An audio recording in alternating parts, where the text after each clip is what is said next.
With great power comes great responsibility. My content existed because I tried my very hardest to be an absolute and utter realist, especially with uncomfortable truths. I was pointing out that very uncomfortable. Is that a truth, then? It's an uncomfortable truth in many parts of the world. It's not a truth that I'm happy about. I don't want to be seen as a negative influence in the world. I know that there's a whole bunch of men. I get thousands of emails a week from men whose lives I've saved. I get thousands of emails a week from men who are on the verge of suicide and I've saved their lives. I believe in protecting and providing. I've been misunderstood. I don't want anybody to be offended by anything I say. I want to be a positive force in the world. I don't want anybody to hear what I say and make them feel bad about themselves. I want all people to live righteous and good, whether they're male or female. I think righteous is living true to your heart and knowing that you're doing good by people, not snaking anybody, not lying to anybody. I know I live a very righteous life. The government is not capable of helping the poor.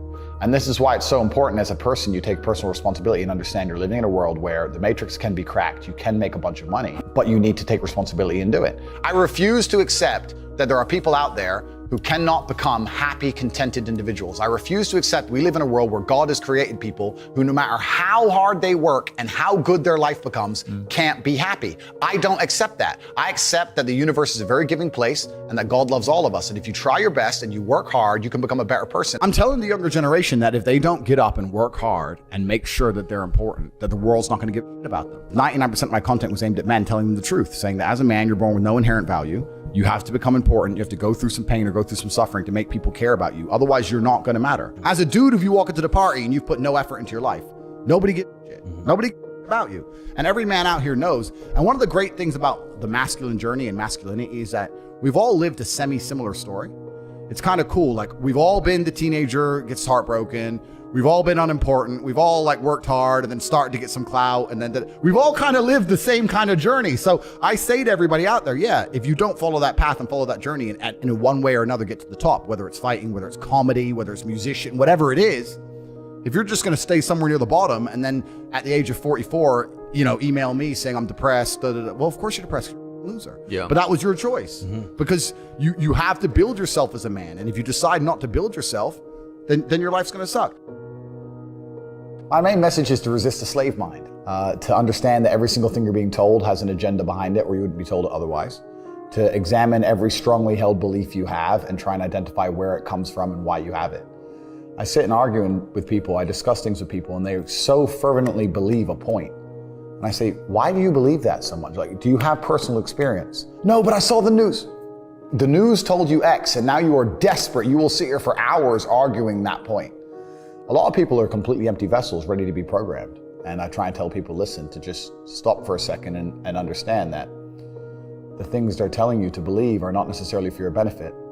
The people who make the rules don't make the rules for the benefit of everybody. They make the rules for the benefit of the people who make the rules of the game. So telling people to resist a slave mind and just be critical thinkers, keep their brain open, pay attention to things, be perspicacious, that's the general theme. And it doesn't matter whether you're left, right, liberal, man, woman, etc. It's just think for yourself. That's the general message. I believe men and women are a beautiful union. I think we're slightly different, but when we work together, we're the most powerful force in the world. And I certainly believe that men and women, when they work together, is the most beautiful force on the planet. So of course I believe in men and women. Of course I believe in love. Of course I believe in marriage. Of course I believe in family. Okay. I believe in marriage in the traditional sense. I believe a man has a duty to stand up and be a real man. I believe that the problem with the world today that we are facing is that not enough men are sticking to the age-old ways of masculinity.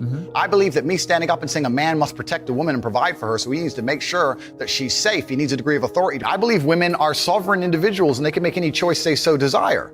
I think that it's important that we remember that a man has a duty. I think I certainly in my relationship have a financial responsibility to provide for my woman. My woman would never have to work unless she wanted to because I'm the kind of person who works hard enough. And I'll make another point that needs to be said. The number of women who have stood up and stuck up for me is ignored.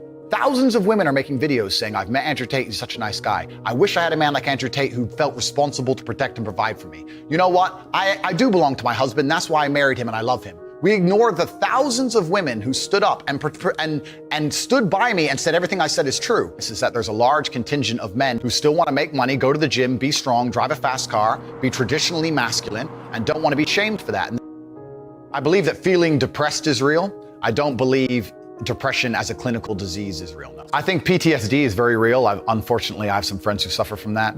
I know that feeling depressed is real. I believe that the number one power you have against these things are trying to take control of your own mind and affecting your own life. I believe that it's not healthy to hand over all your power and believe that depression is an outside disease that you can't affect. I know that when I've had difficult periods in my life, and also many of my friends, like I've said, suffer from PTSD and been through terrible things. I've lived a very difficult life, and I know people who have, that the things that made them feel better is when they woke up and said, you know what, I'm not gonna allow this to damage me anymore. I'm gonna take responsibility. I'm gonna get up and I'm gonna fight this as hard as I can.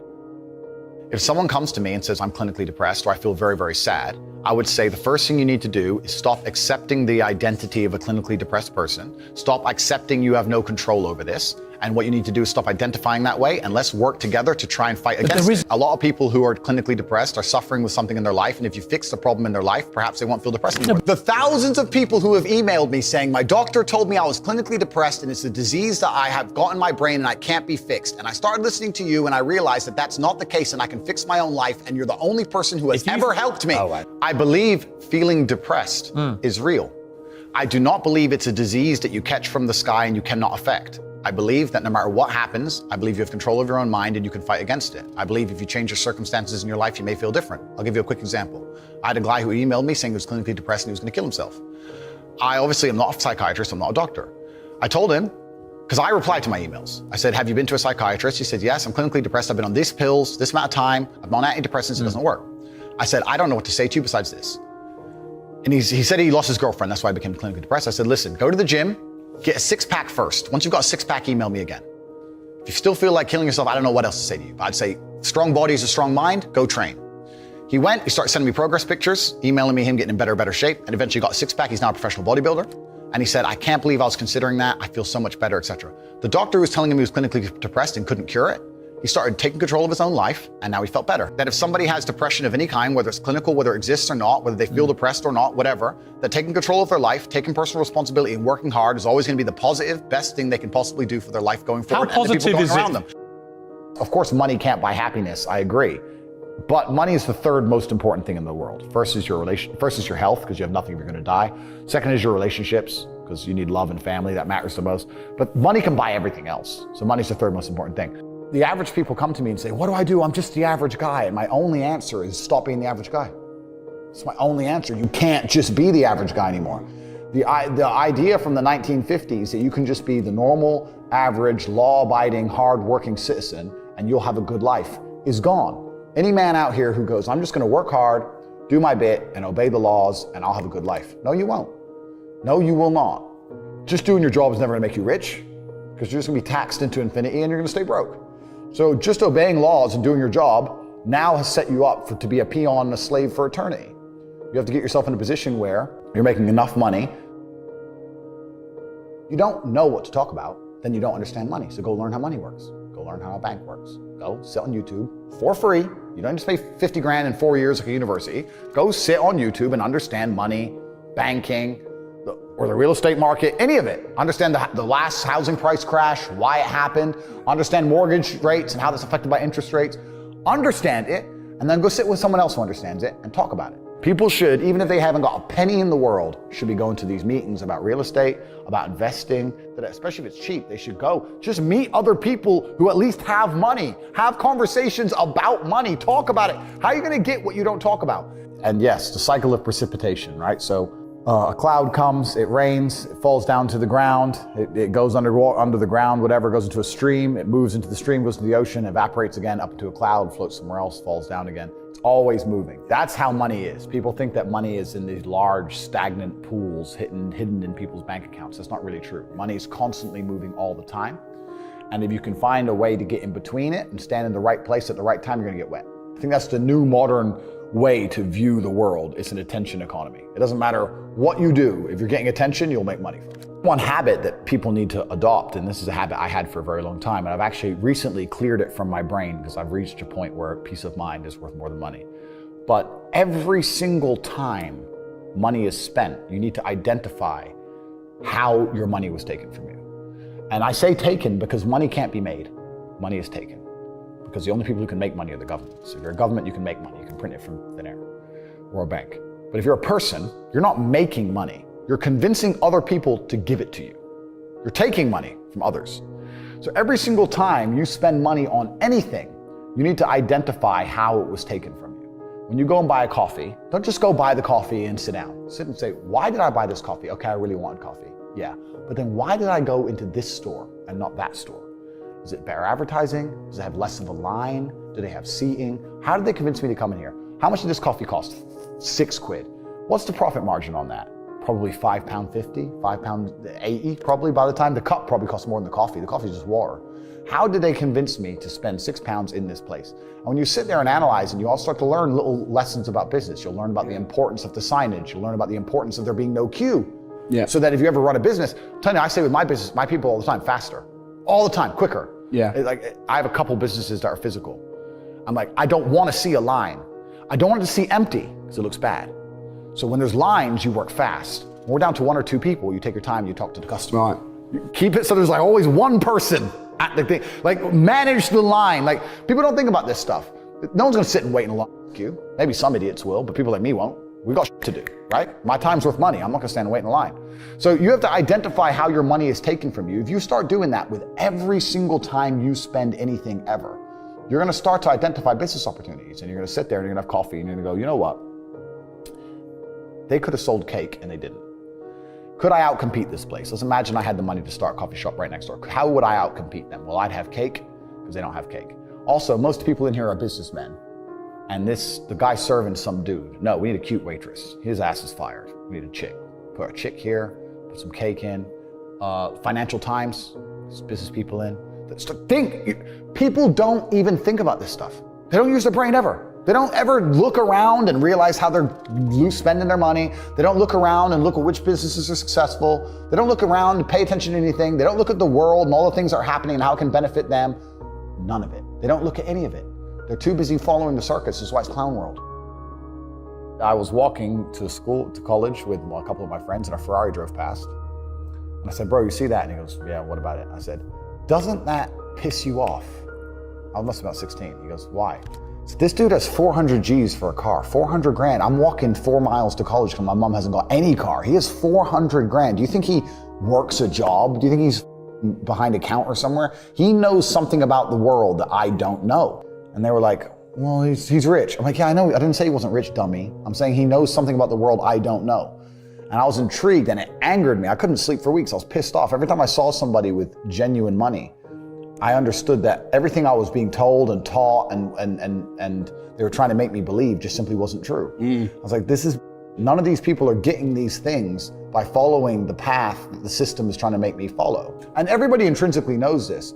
If you go to if you're at a BP, you're at a petrol station, and I pull up in my Lamborghini, nobody goes, wow, he went to school. Yeah. He studied hard. And they do that because they know that the easiest way to amass wealth is to break the rules, because the rules are not designed to allow most people to make money. You can make money within the rules, of course you can, but most people don't. Most people who follow the path work, consume, die. That's it. So I always knew the same thing as you, and I knew there had to be another way. I knew that just working for money was a paradigm that wasn't true. And then you understand making your money work for you, and you understand delinking your time from money. Yeah. You start learning to understand these things, but eventually you build a system and you build an ecosystem like me. I have 60 or 70 people work for me all around the world, and things just happen and money just kind of appears as long as everything's well organized. I mean, in my experience, like imagine if I didn't have all this money and I had to go get a job again, I'd get a sales job because I've always been a salesman. And I think that's a very important life skill to have, to be good at sales and to deal with the stress and have a commission-only environment. But I don't know if they even teach sales in university. Yeah, it's all garbage. They don't teach anything important. They just teach anything. They teach things that are going to keep you inside the slave mind. And they want you to go to school and then go to college and then go to university and get in debt. And you have to be in debt so that now you have to work. And you're working and you're in debt, and then they want you to take on more debt if possible in the form of a mortgage, which a lot of people do, which we can talk about because I know you're the property guy. Yeah. And then you're in debt now, and once you're in debt, you can't really quit your job, and it's very difficult for you to leave the country. And now they can hold things over you. That's the goal. It's all about control mechanisms, and the system is very well designed to make sure that people are conditioned to obey. It's very hard for the average person to say no to anything. Unless you have millions and millions and millions of dollars, it's very difficult to even have an opinion on subjects. That's the thing about being a man, and that's what I was saying to the kids. It's like, look, you need to get up, and it's gonna be very, very difficult. The world's getting harder and harder, especially for men. It's all clout, it's all status. There's no way you're going to matter unless you get up and you work extremely hard.